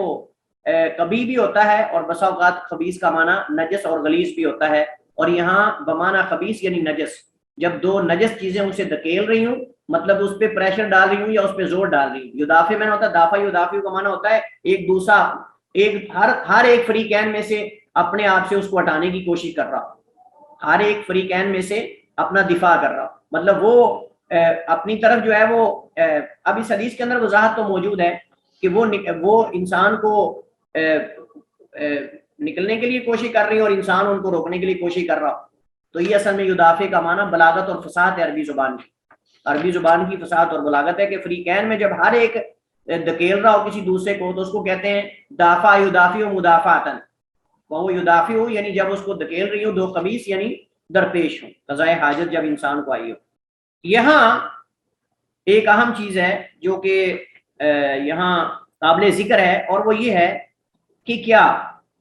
جب انسان کو قضائے حاجت ہو تو کیا اس کو نماز توڑ دینی چاہیے یا کہ نماز جاری رکھنی چاہیے، اور اگر وہ نماز پڑھ لیتا ہے تو کیا اس کی نماز صحیح ہوگی؟ تو اس مسئلے میں علماء کے درمیان اختلاف ہے۔ بعض علماء کہتے ہیں کہ جب انسان کو قضائے حاجت ہو تو اس وقت کسی صورت میں نماز پڑھنا جائز نہیں ہے، چونکہ اس سے نماز کا خشوع خضوع ضائع ہو جاتا ہے، اور انسان صرف ان کو روکنے میں رہتا ہے، انسان کو خیال ان کے روکنے کا رہتا ہے۔ تو اس وجہ سے انسان کو چاہیے کہ وہ جائے اور جو ہے وہ قضائے حاجت کرے اور اس کے بعد طہارت حاصل کرے اور نماز دوبارہ پڑھے۔ لیکن اختلاف اس میں ہے کہ اگر نماز کے وقت ضائع ہونے کا ڈر ہو، وقت نکل جانے کا ڈر ہو، تو پھر کیا وہ قضائے حاجت جا کے کرے گا یا کہ نماز اسی طرح جاری رکھے گا؟ تو اس مسئلے میں اختلاف ہے۔ پہلا قول یہ ہے کہ وہ نماز جاری رکھے، اگرچہ اسے قضائے حاجت جو ہے وہ زور کے ساتھ کیوں نہ ہو، مطلب قضائے حاجت اگرچہ درپیش کیوں نہ ہو لیکن وہ نماز کو جاری رکھے، کیونکہ اگر وہ قضائے حاجت کے لیے جاتا ہے، خصوصاً بعض مقامات ایسے ہوتے ہیں پبلک مقامات، وہاں اتنا رش ہوتا ہے، اتنی بھیڑ ہوتی ہے کہ وہاں اگر انسان قضائے حاجت کرنے لگ جائے تو نماز ضائع ہو جاتی ہے، نماز کا وقت نکل جاتا ہے، تو ایسا بھی ہو سکتا ہے، اور یہ جمہور کا قول ہے۔ دوسرا قول یہ ہے کہ وہ پہلے قضائے حاجت پوری کرے، قضائے حاجت کرے اور اس کے بعد جو ہے وہ وضو کر کے نماز پڑھے، چاہے نماز کا وقت نکل کیوں نہ جائے، اس کو چاہیے کہ وہ پہلے قضائے حاجت کرے قضاء حاجت کرنے کے بعد وضو کرے، طہارت حاصل کرنے کے بعد نماز پڑھے، چاہے وقت نکل بھی جائے، اور یہی راجح اور یہی ابن حزم کا قول ہے، اور امام نووی نے بعض شافعیہ سے نقل کیا ہے، اور قواعد اسی کی تائید کرتے ہیں، قواعد اور احادیث اسی کی تائید کرتے ہیں کہ نبی صلی اللہ علیہ وسلم نے فرمایا کہ اس کی نماز ہی نہیں ہے جب اس کو دو خبیث چیزیں دھکیل رہی ہوں۔ اچھا، ایک اور چیز ہے، بعض علماء نے یہ فائدہ ہے، یہ نوٹ کر لیں، یہ فائدہ ہے، اور فائدہ یہ ہے کہ بعض علماء نے کہا ہے کہ صرف یہاں پیشاب مراد نہیں، بلکہ کوئی بھی چیز جو انسان کو انڈر پریشر کر رہی ہو یا انسان کو پریشان کر رہی ہو تو اس کے ہوتے ہوئے نماز نہیں پڑھنی چاہیے۔ مثلا ایک انسان کے پر اتنا زیادہ غم ہے کہ اس غم کی شدت کی وجہ سے اس کو پتہ ہی نہیں کہ نماز پڑھ رہا ہے یا نماز کے اندر کیا پڑھ رہا ہے، نماز کا خشوع خضوع بالکل ہی نہیں اس کے اندر، تو اس کو چاہیے وہ تب تک جب تک اس کا غم وہ زائل نہ ہو جائے یا کم نہ ہو جائے تب تک اس کو نماز نہیں۔ اس طرح اگر شدید خوف ہے انسان کو، اگر شدید خوف لاحق ہے، اتنا شدید خوف ہے کہ اگر وہ نماز پڑھتا ہے تو نماز کے اندر اس کو وہ حضور قلبی اور یہ خشوع خضوع اور یہ ساری چیزیں، تو وہ کہتے ہیں کہ بالکل اسی طرح جیسے قضاء حاجت کے وقت نماز نہیں پڑھنی چاہیے، ایسے سخت خوف کے وقت، سخت جو ہے وہ سخت بھوک کے وقت اور سخت پریشانی کے وقت، سخت بھوک کے وقت، سخت پریشانی کے وقت، سخت خوف کے وقت اور سخت نیند کے وقت، سخت نیند کے وقت انسان کو اتنی زیادہ نیند آئی ہے کہ اس کو پتہ ہی نہیں وہ کیا کر رہا ہے، ہو سکتا ہے نماز کے اندر گالی دے رہا ہو، اللہ تعالیٰ کا ذکر کرنے کی بجائے گالی دینے لگ جائے، تو اس وجہ سے اس کو چاہیے کچھ دیر ریسٹ کر لے، اس کے بعد نماز پڑھے، لیکن عادت نہ بنا لے کہ وہ کہے کہ اب مجھے نیند آ رہی لہٰذا میں تو سوؤں گا پہلے بعد میں نماز پڑھوں گا، نہیں ایسا نہیں۔ لیکن اگر بسا اوقات ایسا ہو جائے کہ نیند کا اتنا زیادہ غلبہ ہو کہ انسان کو ہوش بھی نہ رہے کہ وہ کیا پڑھ رہا ہے اور اس نے کیا پڑھنا ہے، تو اس صورت میں پھر انسان کو چاہیے کہ وہ پہلے اپنی حاجت کو پورا کرے، وہ کوئی بھی حاجت ہو سکتی ہے، ان چیزوں میں سے کوئی بھی چیز ہو سکتی ہے، جیسے میں نے آپ کے سامنے ذکر کیا ہے، سخت سردی ہو سکتی ہے کہ انسان کانپ رہا ہے، دانت پہ دانت بج رہا ہے اور نماز پڑھی نہیں جا رہی، اس کو چاہیے پہلے اپنی سردی کو ختم کرے کسی طریقے سے، اس کے بعد نماز کو پڑھے۔ اس طرح خوف اتنا زیادہ ہے کہ نماز کے اندر خشوع خضوع بالکل بھی نہیں آ رہا، اسی طرح بھوک اتنی زیادہ ہے، پیاس اتنی زیادہ ہے کہ اس کو بالکل ہی ہوش نہیں ہے، تو پہلے اپنی پیاس کو ختم کرے، بھوک کو ختم کرے، پھر اپنی نماز جو ہے وہ پڑھے۔ اس طرح کی دیگر چیزیں جو بھی نماز کے اندر نماز کے خشوع خضوع کو ختم کر دیتی ہیں یا بہت زیادہ حصہ اس کا لے جاتی ہیں، ان کو پہلے ختم کرنا چاہیے، پھر جو ہے وہ نماز پڑھنی چاہیے، واللہ تعالی اعلم۔ اس کے بعد ہمارے پاس تقریباً میرے خیال میں اس باب میں ایک حدیث رہ گئی ہے، تو ہم یہ حدیث پڑھتے ہیں، پھر انشاءاللہ اگلے ہمارے لیکچر جو ہے مساجد کے حوالے سے ہمارے جو موضوع ہوگا، یہ بھی اہم ترین موضوع ہے، اور اس میں بھی کافی ساری احادیث ہیں، تحیۃ المسجد کا مسئلہ آئے گا، اور اس طرح مساجد کی تعمیر کا مسئلہ آئے گا، اور دیگر مسائل، باقی اس کے ہم کچھ مسائل پڑھ چکے ہیں حیض اور نفاس کے ابواب کے اندر، کہ کیا حائضہ مسجد میں ٹھہر سکتی ہے، جنبی ٹھہر سکتا ہے کہ نہیں، کچھ ہم مسائل پڑھ چکے ہیں مساجد کے، کچھ مسائل انشاءاللہ جن کو ہم اگلے لیکچر میں پڑھیں گے۔ اس کے بعد ہمارے پاس ایک حدیث ہے اور وہ ہے جمائی لینے کے بارے میں، حدیث پڑھتے ہیں ہم ذرا۔ بعض علماء کہتے ہیں کہ اگر انسان کو قضاء حاجت ہو تو اصل تو یہ ہے کہ اس کو نماز نہیں پڑھنی چاہیے، لیکن اگر کوئی پڑھ لیتا ہے تو اس کی نماز ہو تو جائے گی، فرض تو ادا ہو جائے گا لیکن ناقص ہوگی۔ لیکن بعض کہتے ہیں کہ نہیں، حدیث واضح ہے، اس کی نماز نہیں ہوگی، اس کو قضاء حاجت پہلے کرنی چاہیے پھر نماز پڑھنی چاہیے۔ ابو ہریرہ رضی اللہ تعالیٰ عنہ سے روایت ہے، حدیث پڑھیں آپ، کون پڑھے گا آپ میں سے؟ آخری حدیث ہے۔ وعن ابی ہریرہ رضی اللہ تعالی عنہ ان النبی صلی اللہ علیہ وسلم قال التثاؤب من الشیطان فاذا تثاءب احدکم فلیکظم ما استطاع، رواہ مسلم والترمذی وزاد فی الصلاۃ۔ جی، ابو ہریرہ رضی اللہ تعالی عنہ سے روایت ہے، وہ اللہ کے نبی علیہ الصلوۃ والسلام سے بیان کرتے ہیں کہ نبی علیہ الصلوۃ والسلام نے نبی علیہ السلام قال، اللہ کے نبی علیہ السلام نے فرمایا التثاؤب، یہ تثاءب یتثاءب تثاؤبا سے، جیسے تقاتل یتقاتل تقاتلا سے ہے، اس سے تثاءب یتثاءب سے تثاؤب۔ التثاؤب جمائی لینا، یہ جو جمائی آتی ہے نا انسان کو، ہم ہاتھ رکھتے ہیں منہ کے آگے، یہ جمائی جو آتی ہے اس کو کہتے ہیں تثاؤب۔ التثاؤب من الشیطان، یہ جو جمائی ہے یہ شیطان کی طرف سے ہے۔ فَإِذَا تَثَاءَبَ، یہ فعل ہے، التثاؤب مصدر ہے اور تثاءب فعل ہے۔ فَإِذَا تَثَاءَبَ أَحَدُكُمْ، پس جب تم میں سے کسی ایک کو جمائی آئے یا جمائی لے، فَلْيَقْضِمْ، تو وہ اس کو چھپائے، اس کو روکنے کی کوشش کرے، مَسْتَطَاعَ، جتنی استطاعت رکھتا ہے۔ رواہ مسلم، اسے مسلم نے روایت کیا ہے، وَالتِّرمذی، اور ترمذی نے، وَزَادَ، اور ترمذی نے یہ الفاظ کا اضافہ کیا، فِي الصَّلَاۃ، یعنی جب تم میں سے نماز میں کسی کو تصاوب یعنی جمائی آئے تو اس کو حد الامکان روکنے کی کوشش کرے۔ اب یا تو بایاں ہاتھ رکھے، یا وہ بازو رکھے، یا وہ منہ کو بند کرنے کی کوشش کرے، جس طرح بھی اس کو روکنے کی کوشش کرے، کیونکہ یہ شیطان کی طرف سے ہے، اور شیطان بہت خوش ہوتا ہے۔ حدیث کے اندر آتا ہے کہ جب انسان جمائی لیتا ہے اور ساتھ آوازیں نکالتا ہے تو شیطان خوش ہوتا ہے، شیطان ہنستا ہے اس بندے پہ۔ لہذا ایک تو آواز نہیں نکالنی چاہیے، بعض بندے بول رہے ہوتے ہیں ساتھ ساتھ جمائی لے رہے ہوتے ہیں، یہ صحیح نہیں ہے۔ اور دوسری بات یہ ہے کہ انسان کو اسے روکنے کی کوشش کرنی چاہیے۔ یہاں ایک بڑی اہم بات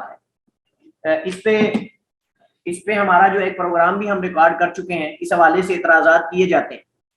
اس حدیث پہ اعتراض کرتے ہیں بعض عقل پرست لبرل، کہتے ہیں جی شیطان کی طرف سے کیسے ہو سکتی ہے، یہ تو نیچرلی ہے، یعنی ایک طبی چیز ہے کہ انسان کے اندر جیسے چھینک آنا، ایسے ہی جو ہے وہ بلغم کا آنا، کھانسی کا آنا، مطلب یہ ساری چیزیں جو ہیں وہ طبی ہیں، نیچرلی چیزیں ہیں انسان کے اندر، مطلب یہ چیزیں ہیں فطرتی طور پر، جیسے جسم کے اندر کچھ چیزیں ہوتی ہیں۔ تو ایسے ہی تصاوب یعنی جمائی ہے، تو یہ شیطان کی طرف سے کیسے ہو سکتی ہے؟ تو اس کا یہ ہرگز مطلب نہیں ہے کہ شیطان ہی انسان کے اندر یہ کرتا ہے، لیکن یہ کہ شیطان اس سے خوش ہوتا ہے۔ تو ضروری نہیں ہے کہ سبب ہو، کوئی میڈیکلی سبب ہو اور اس کے ساتھ شیطان کا عمل دخل نہ ہو، یہ اعتراض تو نہیں، آپس میں تعارض تو نہیں، یعنی وہ ہو سکتا ہے کہ قدرتی ہو یعنی طبی ہو، لیکن ساتھ شیطان خوش ہوتا ہے اس سے، یعنی من الشیطان کا مطلب یہ ہے کہ شیطان کی پسندیدہ چیز ہے۔ تو اب دیکھیں آپ، جب چھینک آتی ہے نا، تو چھینک آنے سے آدمی کو کیا کہا گیا ہے کہ وہ کہے الحمدللہ، اس سے انسان کا بدن کھل جاتا ہے، اس سے انسان کا بدن جو ہے وہ کھل جاتا ہے۔ اور عموماً چھینک تب آتی ہے جب انسان بھوکا ہو، جب انسان جو ہے وہ بھوکا ہو اور اس نے کچھ نہ کھایا ہو، تو انسان جب چھینک آتی ہے اس کا بدن اور زیادہ چست ہو جاتا ہے، اور اس وجہ سے اسے الحمدللہ پڑھنے کا حکم دیا گیا۔ لیکن چونکہ جب جمائی آتی نا، تو انسان کو تب آتی جب انسان زیادہ کھانا کھا لے، یا کئی طرح کے کھانے کھا لے، یا پھر انسان کی نیند اس پہ غالب ہو۔ اور شیطان تو چاہتا ہے کہ مومن سست ہو جائے، شیطان چاہتا ہے کہ مومن اتنا سست ہو جائے کہ ذکر کرنے کے قابل نہ رہے۔ اس وجہ سے جب انسان کو جمائی آتی ہے تو شیطان خوش ہوتا ہے کہ اب اس کے اوپر نیند آ رہی، نیند غالب آ رہی۔ تو انسان کو چاہیے کہ وہ یہ نہ ہو کہ وہ جیسے بعض لوگ آوازیں بڑی عجیب سی نکالتے ہیں، ساتھ جمائی لے رہے ہوتے ہیں، ساتھ باتیں کر رہے ہوتے ہیں اور سو بھی رہے ہوتے ہیں، تو ایسا نہیں ہونا چاہیے، ہمیں روکنا چاہیے، کیونکہ شیطان اس پہ خوش ہوتا ہے۔ حدیث کے اندر آتا ہے کہ شیطان کو خوشی ہوتی ہے جب انسان آوازیں نکالتا ہے اور جمائی لیتا ہے، ہمیں روکنا چاہیے۔ اور یہاں شیطان کی طرف سے کا مطلب یہ ہرگز نہیں کہ شیطان ہی اس کو پیدا کرتا ہے، بلکہ مطلب یہ ہے کہ یہ ہے تو قدرتی انسان کے اندر نیچرلی چیز ہے، طبی ہے، لیکن شیطان کی طرف سے یہ کہ شیطان کو پسند ہے، اور شیطان چونکہ اس سے انسان کے اوپر سستی طاری ہو جاتی ہے، اور مومن کو نماز کے اندر جب آتی ہے تو آپ کو پتا ہے کہ نماز سے انسان غافل ہونا شروع ہو جاتا ہے، تو اس وجہ سے نبی صاحب نے کہا اس کو روکو، اور اگر آپ اس کو اور زیادہ کرو گے تو سستی اور زیادہ غالب آئے گی۔ فَلْيَقْضِ مَا اسْتَطَاعَ، جتنی استطاعت ہو اس کو روکنے کی، ٹالنے کی کوشش کرے، حد الامکان۔ یہ حدیث صحیح مسلم اور ترمذی وغیرہ میں حدیث صحیح ہے۔ اس حدیث کے اندر یہ کہ تصاوب جمائی شیطان کی طرف سے ہے، لہذا اسے حد الامکان روکنے کی کوشش کرنی چاہیے، وہ ہاتھ کے ساتھ، کپڑے کے ساتھ، یا منہ کو بند کرنے کے ساتھ، جس طرح بھی ممکن ہو انسان کو روکنی چاہیے۔ اسی پر ہم اکتفا کرتے ہیں۔ یہ تھے نماز کے خشوع خضوع کے حوالے سے احادیث، اور وہ چیزیں جو نماز کے خشوع خضوع میں خلل پیدا کرتی ہیں، جیسے یہ آخری حدیث ہے۔ اب جمائی نماز کے خشوع خضوع میں خلل پیدا کرتی، لہذا اس کو روکا جائے فوراً۔ اگر آپ نہیں روکیں گے تو آپ کے اوپر سستی اور زیادہ غالب آئے گی، انسان کے جسم پہ سستی چھا جاتی ہے، اور یہ تجربہ کر کے آپ دیکھ لیں، آپ جتنی زیادہ بار بار لیں گے، کھل کے لیں گے، اس قدر جمائیاں، اس قدر آپ کا جسم سست ہوتا جائے گا۔ اور لیکن جب چھینک آتی تو انسان چست ہوتا ہے، اس وجہ سے الحمدللہ پڑھنے کا حکم۔ اور اس وجہ سے بعض علماء کہتے ہیں کہ جب جمائی آئے تو لا حول ولا قوت پڑھنا چاہیے۔ بعض علماء کہتے ہیں، حدیث اس کے بارے میں نہیں، لیکن بعض علماء کہتے ہیں کہ جب جمائی آئے تو انسان روکے اور ساتھ پڑھے لا حول ولا قوت الا باللہ، چونکہ یہ شیطان کی طرف سے ہے۔ واللہ تعالی عالم و احکم، وصلی اللہ وسلم علی نبینا محمد وعلی آلہ وصحبہ وسلم۔